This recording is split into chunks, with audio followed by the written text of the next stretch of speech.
Hello, welcome to Hattie Talks and welcome to this week's episode of Turn Back Time Tuesdays.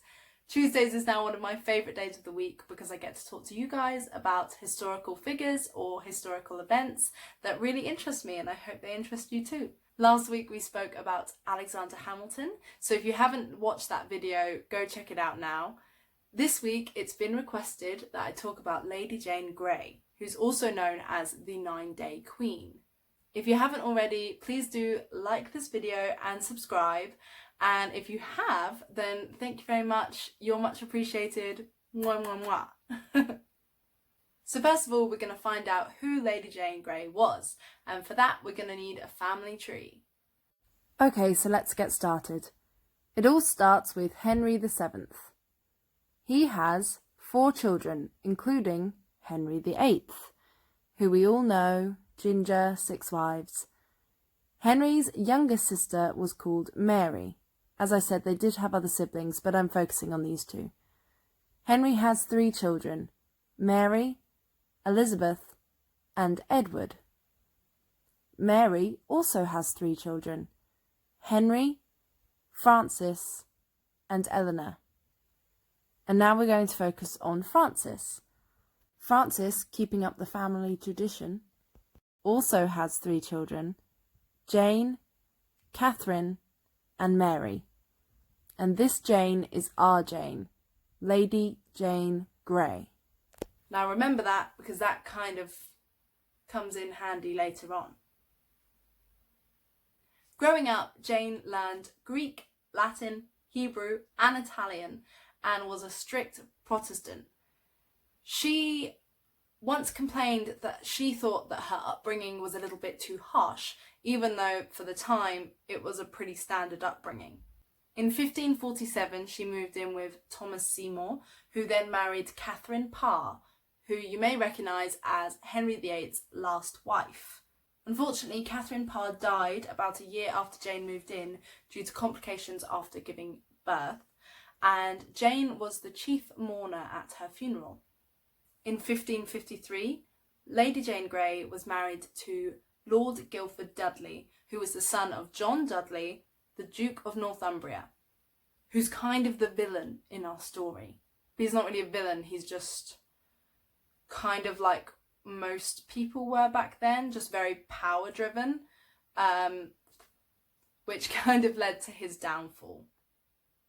So the Third Succession Act of 1544 was put in place because Henry wanted to declare that his daughters, who he had already announced were illegitimate, were still illegitimate, but now successors to the throne, after Edward. He also said that if any of his children should die without an heir, the throne would go to the heirs of his younger sister Mary, which included Jane. This meant Jane was 5th in line to the throne. In the same year that Jane was married, 1553, Edward VI was dying at just 15 years old. Now, according to his father, Henry VIII, Edward's successors would have been Mary, his half-sister, but earlier on in the year, Edward proclaimed that his successor would be Jane Grey and her males. So, why did he do this? Let's find out. At this time, England was Protestant. Edward was Protestant. Lady Jane Grey was Protestant. Mary, Catholic. Not what they wanted. It's likely that Edward changed the heir so that the country remained Protestant. It's also likely that John Dudley, Jane's father-in-law, instigated and encouraged this decision. John Dudley was very powerful while Edward was on the throne, and he would have been aware that if Mary became queen and the country turned Catholic, his power would go overnight. He would go from here to here, and he was not up for that. He was also aware that his daughter-in-law was 5th in line to the throne, so all he needed to do was bump her up a bit and he will be back as one of the most powerful men in England. Plus, his son could be King of England through marriage. I mean, it's not a bad idea. So this will was signed by the Privy Council, which means that they are agreeing with what it says. Remember that. Edward died on the 6th of July, 1553. Jane was informed that she was now queen, and she was allegedly not very happy about it. But that is what she says later on, so she might just be trying to cover herself.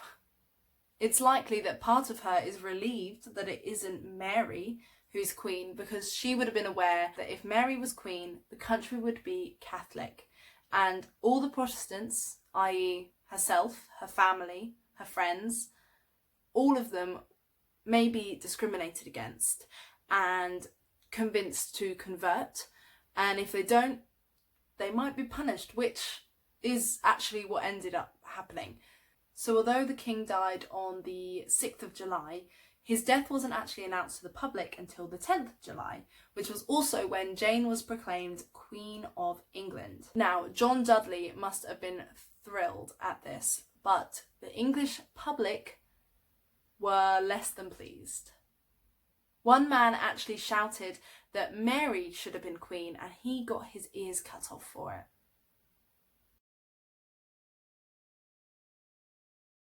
Meanwhile, Jane had taken up residence in the Tower of London. Now, this wasn't unusual. The successors would usually take residence in the Tower of London while they waited for their coronation, so she did that. Jane also said that her husband would not be king, and instead only granted him to be a duke. Now, this is interesting because one of the reasons Jane is even in this position as queen is because of her father-in-law, and because he wanted an ambitious life for his son. He wanted his son to be king. And now Jane is turning around and saying, nope, I'm queen. You can't tell me what to do. I'm going to be queen. You can be duke. You can stay with me. But no. And I quite like that. I quite like that she put her foot down and was like, no, it's my right to the throne. It's not your right to the throne. Good on you, gal.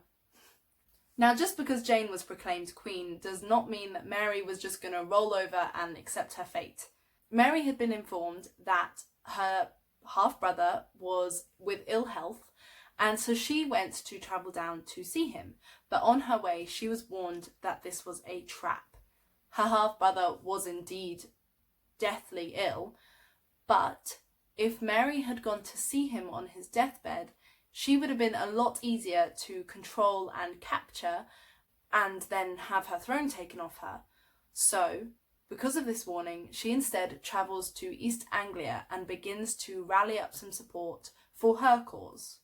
John Dudley would have been aware that this threatened his power. It threatened Jane's position as queen and therefore his power. So he set off to capture her. Now, while he was away, the Privy Council changed their minds. They changed their allegiance and instead said that Mary was Queen of England. And Jane's own father also proclaimed Mary as Queen of England, kind of to save himself. So Jane was basically left completely alone. The Privy Council and her father may have changed their minds because of the overwhelming support for Mary. It was Jane's father who told Mary that she was no longer queen, and she allegedly replied that she was delighted to hear this, and could they go home now? And thus comes an end to Lady Jane Grey's 9-day reign. But what comes next? Jane's home in the Tower of London then turned into a prison in the Tower of London, and her husband was also imprisoned there. The Duke of Northumbria, her father-in-law, was executed on the 22nd of August 1553, and Mary was officially announced Queen of England. Jane Dudley, wife of Guildford, as Jane was referred to in court, was charged with high treason, as was her husband, 2 of his brothers, and the Archbishop of the former Archbishop of Canterbury. The former Archbishop of Canterbury. As was expected, they were all found guilty and sentenced to death. Jane's guilt came through because she had written a letter.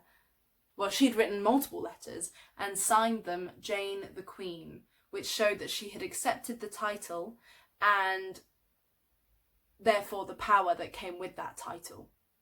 Jane was sentenced to death either by burning, which was common for women that were charged with high treason, or beheaded, depending on what the Queen pleased. But Jane was a 16-year-old girl. She was Mary's cousin, once removed, but still she was family. And so no date was set for her execution and her life was spared. So she was just imprisoned instead. Not too bad. In January 1554, there were talks that Mary was going to marry Philip of Spain, and this sparked the Watts Rebellion. Now, Jane's father and 2 of her uncles joined this rebellion, and that move sealed Jane's fate.